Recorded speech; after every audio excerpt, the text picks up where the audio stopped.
Service! Hey everyone, welcome to Chef Sense. I'm your host, Chef Massey. All right, everyone, I am super excited. Today we have in the studio for Chef Sense, Judy and Larry Prince from JB Prince. Thank you both for being here. Some of the things that we want to, kind of discuss. We have obviously listeners that are, coming in that may not be in the chef and culinary world.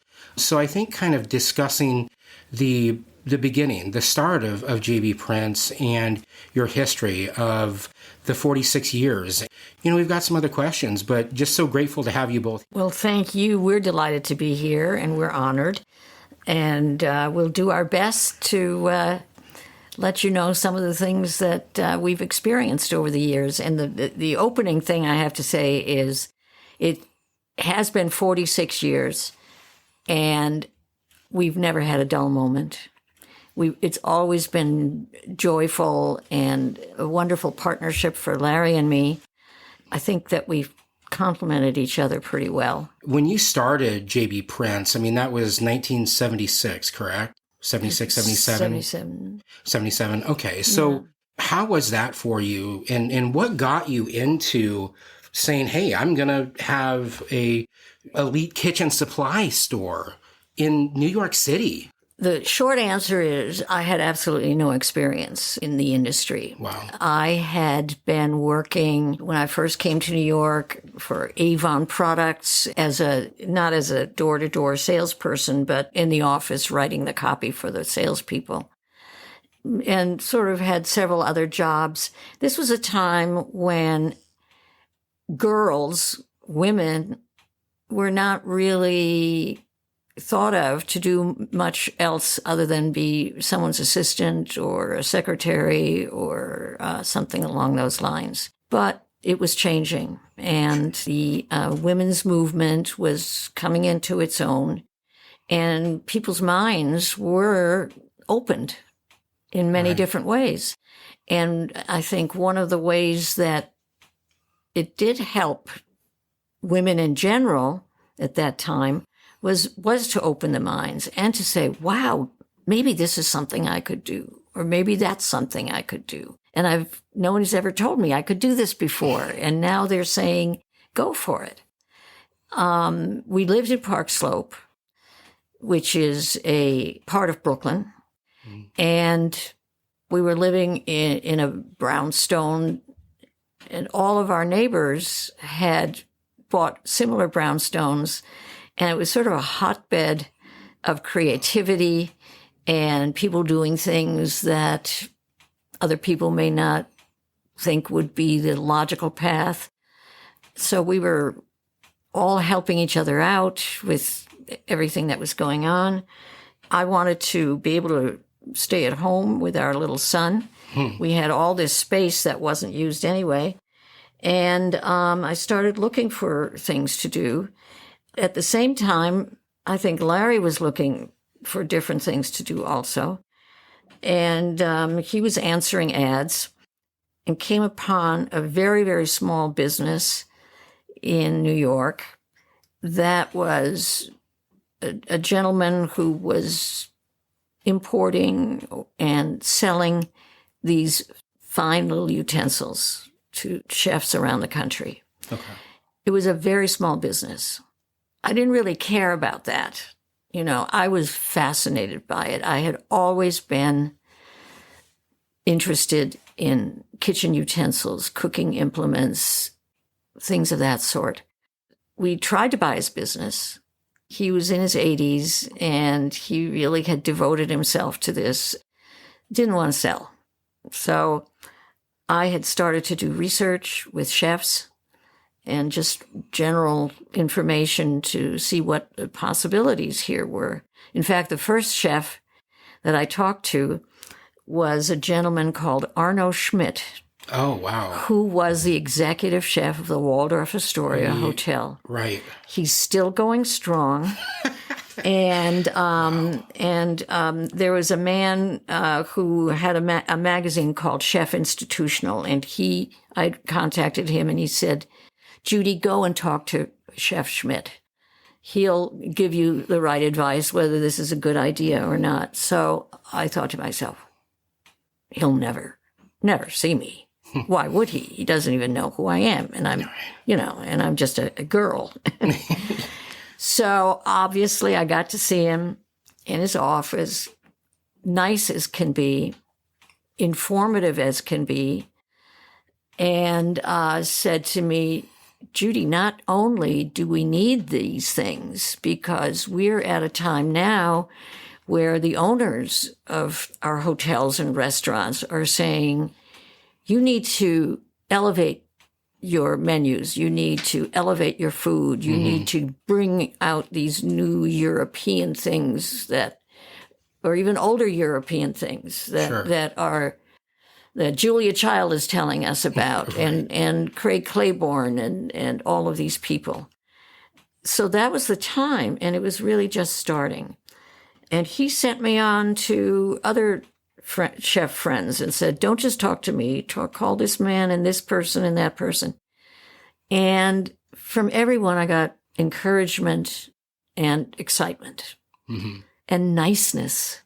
Wow. So nice on the phone. That's wonderful. It is. It was wonderful. And so once you make up your mind you're going to do something like that and you can't think of anything else that you want to do, that's really what gave me the incentive. Well, it sounds like inspiration to me. What we're doing is we're looking at pioneers here in front of us that have a piece of our history. So, it really is inspiring. I mean, as you have gone along in the years, you can see where, that picture as you look into where we are today. So you continued that model of just keeping connected with elite chefs or chefs and having your finger on the pulse. As you were kind of breaking through, were there points where you had some challenges? And obviously the big win is, it's 46 years later. So are there any points in that you worked through? There were things that I did in the beginning. One of them is naming the company. Okay. The company is called JB Prince. And it's not Judy Prince. It's not anything else. I think it sounds professional. It sounds straightforward. And we've always tried to be that way, And we started so small. When I first started to do research about manufacturers in other countries, I went to the Brooklyn Public Library. Okay. Brooklyn Business Library, on Cadman Plaza in Brooklyn Heights, folks. It's still there. Fabulous place. And I got all of the manufacturers' volumes with all the information. Oh, my gosh. From the different countries and the different... I learned what the categories were. They all have little prefixes and numbers, and you want to go to those areas where there would be people working in manufacturing those items. Wow.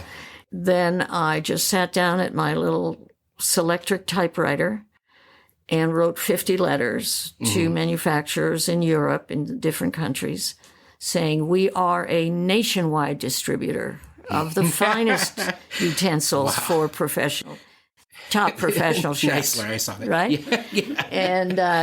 And we were. I mean, we were. Yeah. The point is, we were printing a catalog at the time. Our first catalog was, I think, 24 pages. And one of our neighbors took the pictures. Another neighbor did the layout. Wow. And a printer that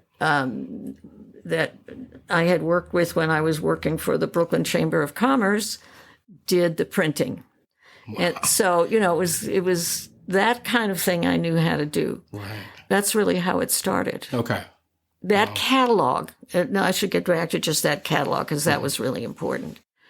The catalog was sent to 500 either chefs or purchasing. I don't think we had purchasing agents. No, it was George Seurat's. Well, George Seurat's magazine, yeah. Country Club chefs. It was all Country Club? Yeah, the first one was. Okay. Then maybe after that we got another mailing list or something. Right.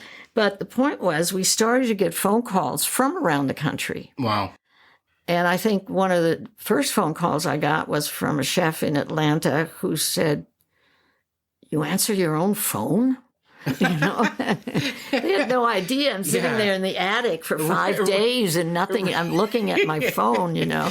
Yeah. And I think one of the next important calls that we got was from the biggest restaurant supply company called Edward Don. Oh, yeah. Company. Yep. And this man said, "Well, I'm so-and-so from Edward Don, and I'm in charge of all the sales." And I thought, who? What? I didn't know who they were. But he explained himself and said, "I'd like to buy your products." Because what they were doing was their salesmen were all going around to the chefs. Yeah. And the chefs would say, "Look what I just got in the mail. I want you to get this for me." Mm-hmm. Because especially in the big hotels and things, they weren't going around buying from little individuals. They bought everything from their restaurant supplier with whom they had contracts. Mm-hmm. So that's how we got into that field, through the back door, really. Right. But it came to the point where 40 to 50% of our sales were going through distributors. Wow. I mean, dealers, I should say, is what they call themselves. Okay. Funny, we've never promoted to dealers. Oh, no kidding. Okay. Never. Wow. Not that we're not happy to have them, but it's not about them. It's about those customers. Okay. Wow. That's commitment. Sure. And what is it the chef needs? What is it that we can give them that will make this easier or that easier? And we were beginning to find that out by people coming back to us and giving us even suggestions of, "Gee, I worked with this product over and wherever, and it would be great if you had it." We never asked questions. We just got it. Right. What did we know? Well, I mean... ignorance is a little bit of bliss sometimes. So, I mean, to get those things, looking at how we've advanced the kitchen utensils and tools, we've moved from tongs and spatulas and, silpats to molds to the squeeze bottles of all different sizes, and our plating techniques are completely different. Looking at immersion circulators, chamber backs, and then making those decisions to bring those in for those, of us in the industry. They're like pushing those trends. And I think the beauty of it is that strong commitment to be always pushing us forward. That's very powerful. I think today we can see a lot of large distributors out there that have the middle of the road to decent reach. But I'll be honest, there's just nothing like JB Prince. It elevates you in your game to a whole nother level, as I shared earlier today, even with Jackson here. But, as a chef, we're engineered for execution of excellence. We come into the industry and we're nurtured and raised up with those that guide us to our future, right? That it is service excellence every single day. And what gets you there? Well, it's your passion and drive, but it's also what kind of tools are you wrapping yourself with? And I think for some of the listeners, it's like we had shared earlier, Michael Jordan and Nike. You have Under Armour out there. You have athletes that, when you're stepping onto the field, you have a certain representation. I'm wearing a Hedley and Bennett. I'm wearing Tillett. There's the presence of what it does for your guests and your team, but also for yourself psychologically. When you want to be the best, you go to the best. That's JB Prince. So looking at over time, I mean, what were your thoughts when all of a sudden we're now doing, sous vide here in the United States? I mean, what did you think about that sort of science behind all of that transition? As far as sous vide is concerned, we had already been researching that in Europe. And that's where we first saw it at the trade shows. Okay. It was not available in the U.S. at that point. And it sort of took me a while to get my head around it. It just seemed like kind of a strange thing to put your food in the water and put tennis balls on top or ping pong balls, keep Yeah. the heat in. We had been invited when we were on a business trip to Spain to a small town on the Basque coast called, and the restaurant, I can't remember. No, this was when we went up to see the chef in his little restaurant. He became the number That's one not restaurant Basque, in the that's world. It's Catalonia. Oh, okay. Okay. And he became the best restaurant in the world about 3 years ago. But anyway, we went up there because we knew that he had this new system that he was researching and working with and everything. And so there we were, it had this lovely dinner, and there we are at midnight with this chef who speaks no English and we speak no Spanish, and we're looking at this. But there was something about it that we said, yeah, this is another opportunity for people to use a technique that'll handle a certain, all these different things. You can do more work during the week, and then on the weekends when you're so busy, you can just take it out and finish it, that kind of thing. Then we still weren't sure how this was exactly going to work.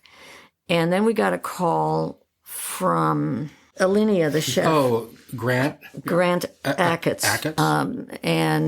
He's of course in Chicago. He's Sure. in Oh, Illinois. yeah. Yep. And he was a wonderful friend to us.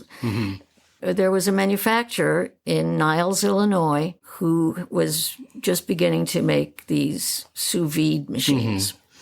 And he went to Grant Haft-IT to show him what was going on. I'm sure he gave him a machine to use and everything. Sure.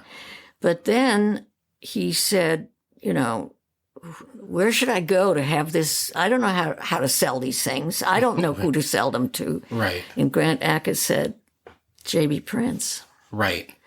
And it was, yeah, we'll do this. Of course we'll do this. Right. And it was a great opportunity for us. Oh, yeah. Unbelievable, But, yeah. And we are working with those pieces of equipment and, how you're compressing and infusing flavors. And I mean, even doing like creme brulee sous vide, and you're like, wait, what? So I know. But he was very instrumental with Alinea and everything that he did there. Yeah. Another one, Jose Andres is another one that pushes the envelope and is such also a humanitarian person too, and done amazing work. It's those things, Thomas Keller, and they stem off of each other, right? I mean, we have family trees in our lineage of that chef is a part of that line, and you go all the way back. And so for you to be able to reach all of us like that, and even through equipment, connecting us all together, those men and women of that caliber are people that all of us try to strive for. And I think that connection with J.B. Prince, we're able to get that in and continue our opportunities looking at ourselves. I'd like to just add that Judy's always had from day one a commitment to buying the top quality. We never represented a manufacturer. We took the best that manufacturer made. And indeed, not everybody can afford the top quality. Not everybody needs the top quality. But Judy's had a complete dedication to that and making sure that our company always represented the top of the line. And it makes a difference. It's a second aspect of that was that there were certain very specialized tools that we would sell a dozen pieces a year. And I'm not exaggerating. But Judy insisted people need that. There are a dozen customers who need that, and we'll keep it in the line. And I think that has become our reputation. We have the unusual, but always the top quality. Absolutely. And that's the driving factor, and that gives us the edge. So yeah, most definitely. Actually, you know what? Hey, I'd like to take a moment just to share with you. I do have some affiliates that you can take advantage of. Go to chefmassey.com, my website. Click on my affiliates. Go down through there. You're going to see some companies like Vitamix, King Arthur Flour, Jasper Hill Farm, Zwilling, Wolf Fish. and Thrive Market. These guys are truly great companies. Take advantage of that. I also can get a hold of some promotions with some of these specific companies during this holiday season. So feel free to email me at james@chefmassey.com. I can look into more of those promotions with further detail to help you out. So thank you. Now back to the episode. How was that in your business working together, husband and wife as a team? It was interesting. It was a lot of things, but I'll just start at the beginning. I started the business with Larry's actually input and always supporting me. And so after I was in business for 2 years, Larry was not happy with his corporate job anymore. I said, okay, let's work together. Mm-hmm. And Larry's idea was, okay, that's great. And in about a year or two, I'll find something else to do. Right. So he's still looking, but that's great. So, he burned the bridges and we said, well, let's give it a try. So my office was on the 5th floor of our brownstone. And at this point, I had 2 employees who were with me. The warehouse was a little 6x10 room in our brownstone, and I put Larry down there with that. Oh, in this bedroom, where we'd never see each other. Okay, and that is one of the reasons for our success together. But the other thing is, we respect each other. Right. We know that the other person, whatever, maybe we don't agree with everything, but they're doing it for the right reasons. Right. And also, he's really smart. Yeah. Yale graduate in economics. Wow. Okay. I'm dumb enough. I'm a Russian graduate from the University of Illinois. Oh, geez. I can't compete with that. Oh. So, And Larry was, he was working more with the salespeople, the dealers, even though I say we never really promoted to them. We certainly had good relations with them because the business would be coming over and over and over, Okay. The main thing that I have to say about that is, we're always pulling the same cart. Yes. Right. Right? Right. Whatever's in there, we both got it. And that's awesome. So we're never on opposite lines for things, Wow. Does that make sense? It really does. And that's, that really, for people that are listening, I think that there's a lot to take away just in the advice that you, with your history that you shared there. So, thank you. Yeah, no, that's truly amazing. But not everybody can do this, I think. Right. Larry is a much more reasonable person than I am. I can, and he very rarely loses his temper. So, anything else? We both have a unique background in the sense that both of our parents worked together in business. Oh, okay. I did, and Judy. So it wasn't a strange thing to work together. You had examples. Right. Sure. The second thing is we had extremely clearly delineated rules. I was the business partner, and Judy was the products and the chefs. She knew about that. I knew about business from other experience, and we kept those separate. As Judy said, we didn't interfere with the decisions or work of each other. Wow. And I would say to anybody who's thinking about going into business, that worked well for us. We stayed in our own area. Yeah. And I mean, it did very well. I mean, look at everything. So truly amazing. Yeah. Looking at the history that you dealt with these chefs, I mean, were there any chefs that kind of stood out to you that were, I mean, Elenia was a very big piece there of, seeing what he could do. Chef was very instrumental in the United States. Were there any other chefs that kind of spoke to you?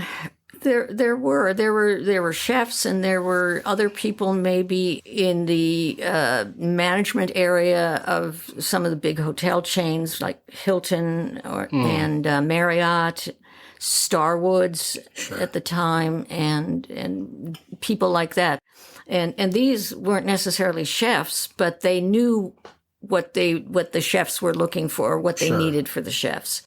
And sometimes we'd have a product that was made one way, that spiral vegetable slicer. Oh, yes. We started importing that from Japan in 1977. Wow. Along with other things. Okay. But we took it to a trade show in California, and this gentleman from Hilton said, I buy these things from you, but they break every 3 months in my kitchen. You can imagine these are, it was a little piece of plastic, really. Oh, yeah. Well done, but much better than the things you're getting for $30 now. Right. But he said, make it for me out of stainless steel. And we knew where to go to do that. We had it made in France from one of our other vendors who was a manufacturer. And actually through that, not only did we provide this item for all the Hilton hotels and all of our other customers, but that manufacturer in France did really, really well selling it to other people in Europe. Mm-hmm. And so it's been kind of like that. You're right. One thing leads to another, and people even in Europe have come to us for ideas and things. Wow. So, and that's amazing. So, yeah. Right. Well, no, that's just, truly what a history, like I shared before, that JB Prince has, that you both have been an example in being entrepreneurs, that you have been being a pioneer in a time where, there was the glass ceiling saying, hey, I'm here, I'm going to make this, whether you like it or not. Right. You're absolutely right. That's and you're an example to all of our ladies and all people that with persistence you can. Oh, yep. What's this? Oh, Grey Kunz. Yeah. I did want to bring up Grey Kunz. Oh, sure. If I may. Almost. Maybe not everybody's going to know who he was. I first met Grey Kunz when he came back from Asia. Mm-hmm. This was in the 80s. Yes, in the 80s. And he came to our showroom in Manhattan. And we knew that he was going to work for one of the major hotels in New York. But he was so charming and so wonderful. Mm. And all of us at JB Prince were just really fascinated by him. Sure. Later that day, my two colleagues and I went to have a drink at the hotel where he was working, just because we had never been there before, and we thought, we'll just sit and see what this is all about, you know. And he was changing the menus, and he was bringing in things like lemongrass, which nobody had ever heard of, and all these kinds of things. Right. We happened to be sitting there in this little cocktail lounge, and of course, who comes walking by but Chef Kunz? And he looks at us and says, "Hey, what are you doing here?" And we said, "Well, we came to see what you're doing, and you know, we might order something from your bar menu or something like that." Well, that's all we had to say. You know, you can imagine. Things started to come out. A menu. And no menu, just things. Inspiration. Wonderful things. Sure. And we were blown away by the flavors, the textures, the beauty of it. It was just like going to another world. Wow. We were also lucky. He was apparently had been recommended to him, and so he started to ask for certain things, and of course you say yes, and we did. Right. And then, after some time, we brought induction in for him. Oh, that's right, because of the safety. The safety. That's right. That's right. Correct. It was at the St. Regis Hotel. And he was in the kitchen. His mechanism to extract the heat and the everything had to go 26 floors up over the hotel rooms. The heat in the kitchen. And it just wasn't working properly. And the chefs the cooks were falling over in faint, you know, they were so hot and everything. So they shut down the whole restaurant and reimagined it. They brought in the induction cookers. Wow. Because they don't produce any heat, really.